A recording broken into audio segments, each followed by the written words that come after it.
are you sacrificing a more spiritual calling by leaving full-time you're smiling, full-time vocational ministry to go into the marketplace? And I'd love for you just to speak into that, because I think I see right now there's a lot of people that God is like moving into different places for his purposes. And some of that is people in the ministry going into the marketplace. So let me ask you a question. You've heard of Jesus, right? I have heard of Jesus, yes. Where did he minister?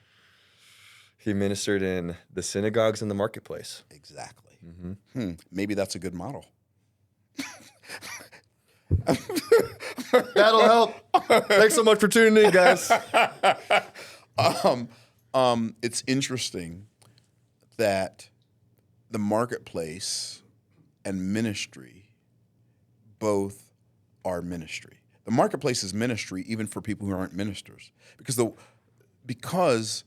the thing that makes you valuable in the marketplace as a business, as an entrepreneur, is your ability to serve other people.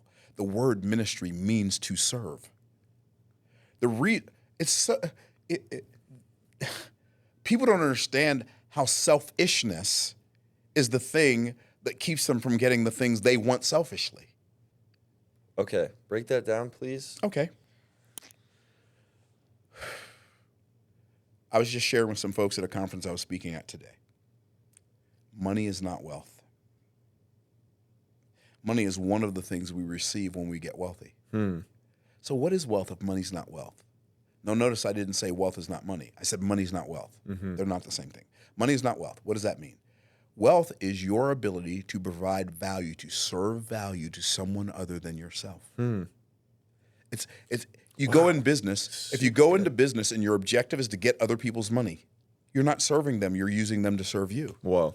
They don't like you that much. They don't like me that much. But here's what I know. Like, I know, like when I met you, you were so excited to meet me. And every time somebody's excited to meet me, I'm always fascinated by that, because I spend all my time with me and I'm not excited to meet me, right? Yeah, okay. I feel you. And so, but I know why you're excited to meet me, because I've spent literally hundreds of hours obsessing over your problems before I even knew you existed. Right. And see, the reason people get frustrated with their YouTube channel and their Instagram following and their TikTok and their business and their webinar is because they're doing all of those things to serve themselves. Man, preach that. And the reality is, if you will hyper obsess over solving the problems of a large number of people, those people will pay you for your solution in one way or another, and that will solve your problem. It's so simple. And you know what's really cool about it as a business concept? Jesus told his disciples the greatest ministry advice, which is also the greatest business advice, for how to build a great business.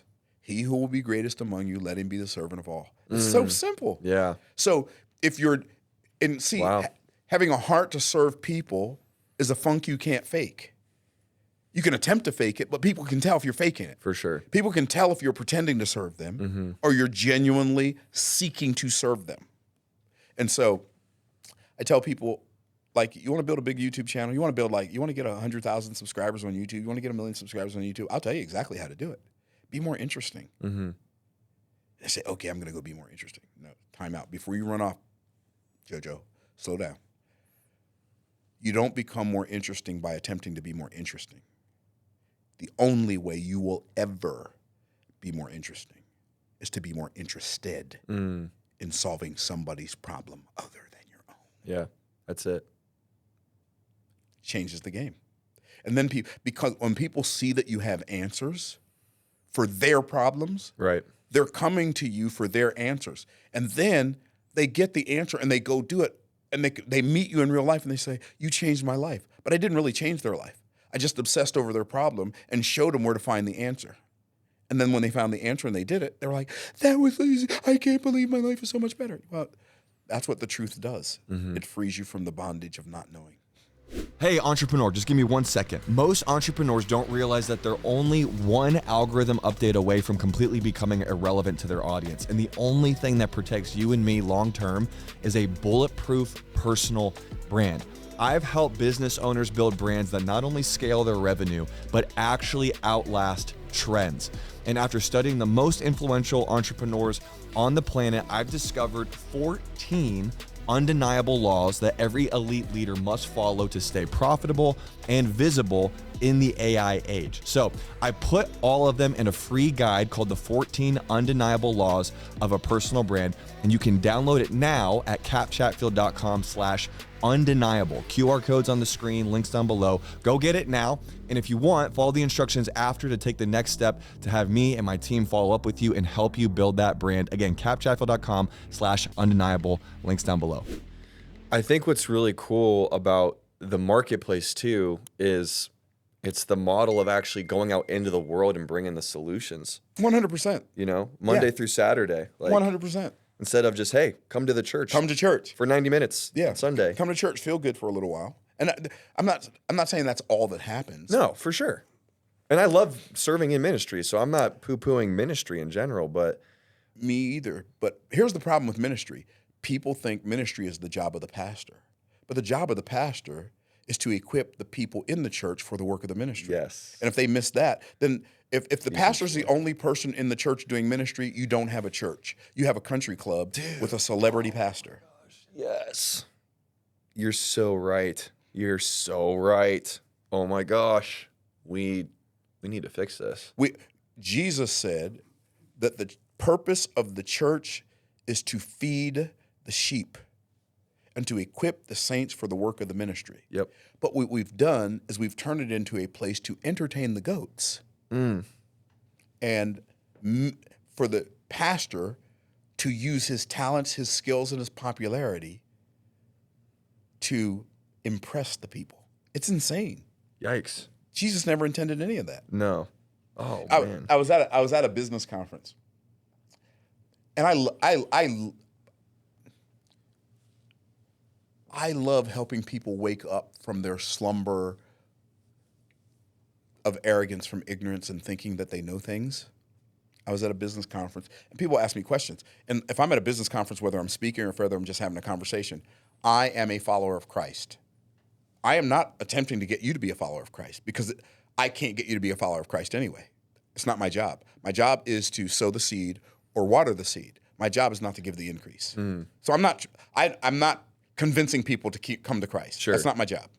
My job is to represent Christ and to tell people about my experience with Christ. That's a very different thing. He called me to be a witness. He didn't call me to win the soul. The Spirit of God wins the soul. I witness to the person. It's very different. So I'm at this conference, and I'm having a conversation and sharing with people some business stuff that I've learned, that I've applied, because like my business does what it does because I got my business model out of Scripture. Like the whole business model, my whole coaching program that makes me millions and millions of dollars, I got it out of the Bible. And I didn't get it out of the Bible so I could go teach it as coach. I got it out of the Bible and I applied it and it worked. I applied it to my business and it worked. Okay. So anyway, so I'm at this conference, I'm having a conversation, then people started gathering around and I was breaking down some principles about business. And this woman from Russia, she says, Myron, do you have a podcast? I said, yeah, I have a podcast. She breaks open her purse, rips out a pad, rips out a pen, says, what is the name of podcast? I said, Bible Success Secrets. She said, oh.